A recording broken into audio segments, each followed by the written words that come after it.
네, 업체 하나를 36개로 쪼개고 직원의 상당수를 프리랜서로 계약해 운영해온 회사가 적발됐습니다.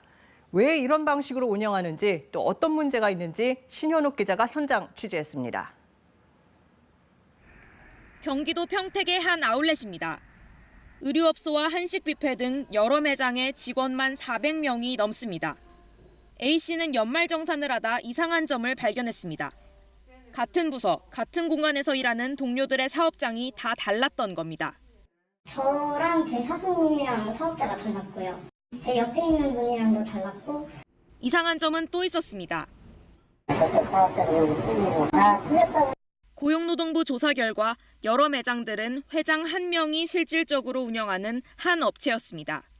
하지만 36개의 다른 업체로 나눠 등록됐고 각각 업체들의 대표는 회장의 딸이나 사위 등 친인척으로 내세웠습니다. 업체들이 쪼개지면서 대부분 상시 근로자가 5인 미만인 사업장이 된 겁니다. 5인 미만 사업장이 되면 근로기준법이 적용되지 않고 따라서 각종 수당과 휴가를 주지 않아도 됩니다. 수당이나 이런 건 받으셨어요? 일절 없었습니다. 방법은 또 있었습니다. 직원 일부를 근로자가 아닌 사업소득자, 그러니까 프리랜서로 계약하게 한 겁니다. 아울렛의 한식 뷔페의 경우 서류상 직원 수는 5인 미만입니다. 하지만 직원의 말은 다릅니다. 8명은 되죠. 뻔히 아는 사실이고. 고용부는 직원 400여 명 가운데 170여 명이 서류상 사업소득자로 신고됐고 결국 36개 업체 대부분이 5인 미만 사업장이 됐다고 밝혔습니다. 이에 대해 아울렛 측은 각 사업장은 노동법 회피를 위해 일부러 근로자를 쪼개 운영한 게 아니며 각 매장 인수 과정에서 근로자와 고용 조건을 그대로 승계했다고 해명했습니다.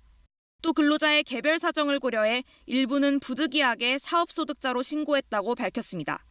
고용부는 이 업체에 체불임금 등 5억여 원을 지급하고 근로계약서를 다시 쓰라는 시정명령을 내렸고 업체 측은 시정명령을 이행했다고 밝혔습니다.